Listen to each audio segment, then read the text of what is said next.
All right, guys, this time we're gonna subtract polynomials. Okay, same process as adding, except one difference. We're gonna change the signs in the second polynomial. Now, this negative sign only affects the polynomial to the right. Right, only affects this one. It does not affect the one in front. All right.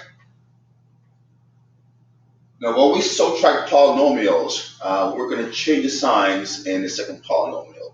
And later on, I explain to you why we change the signs.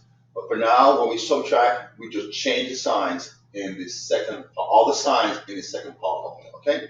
So let's go ahead and rewrite both polynomials after we change the signs. So that's going to give me now, I'm going to get 3x squared minus 8x plus 2. All right. Now the 3 here as a positive is a positive 3. So that's going to give me a negative 3x squared. Okay. I have a negative 2x. So that's going to give me, if I change the sign, I'm going to get a positive 2x. I have a positive 5. When I change the sign, I get a negative 5. All right. Now, this is similar to what we're going to do now. Is going to be similar to adding the polynomials. Here, I'm going to group like terms. Now, my highest term with the highest exponent is the x squared.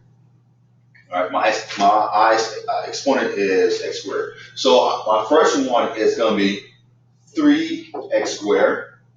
Then I have a negative 3x squared. All right. Are there any more like terms? No, there are no more like terms with x squared. So I'll go on to my next variable with the highest exponent, and that's going to be the x. I have a negative 8x. Then also I have a positive 2x. Are there any more x terms? There are none. So I move on to my constants, right? I have a positive 2 and a negative 5. So let's add these now. Now, a negative 3, when I had a negative 3 and a positive 3, right, that is 0, right? So like 0 times x squared is 0. So this cancels out. That goes away. On my next column, I have a negative 8 and a positive 2. When I add those two, I get a negative 6x. All right. On my last column, I have a 2 and a negative 5. I add those two numbers and I get a negative 3. Okay. So that's subtracting polynomials. Now remember, the key is change the signs in the second polynomial. All right, let's do another one. I'm going to scroll down, extend the page. Let's go with 7x cubed minus 4x squared plus 2x minus 1. Okay, and I'm going to subtract negative 7x plus 4. All right, so let me extend this page one more time again. All right, so remember, I'm subtracting polynomials, so I'm going to change all the signs in this polynomial. So let's rewrite both polynomials after I change signs. All right, so there we go.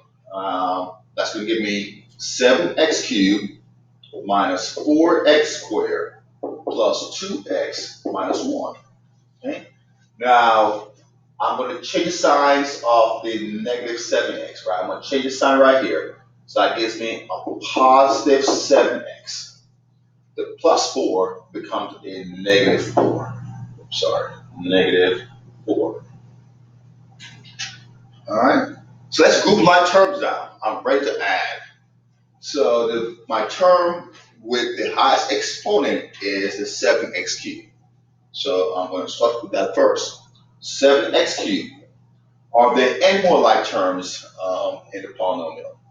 No, that's my only like term. I draw my line. I go to my next term with the highest exponent, and that's the x squared, or x to the power of 2. I have a negative 4x squared. Are there any more x squared variable? No.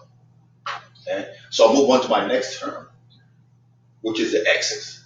I have a 2x and a 7x. Are there any more like terms for the x's? No. So I move on to my constants. I have a negative 1, I'm sorry, a negative 1 and a, oops, what happened here? I have a negative 1 and a negative 4. All right?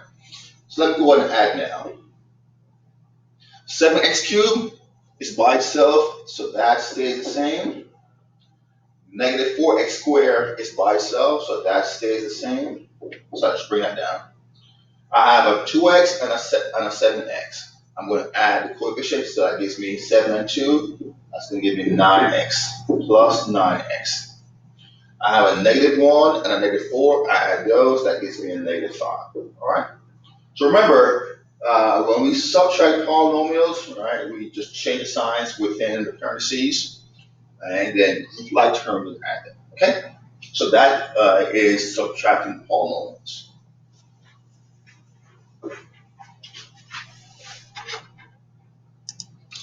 So I'm going to group my like terms. We're going to do it how I do in columns. If you can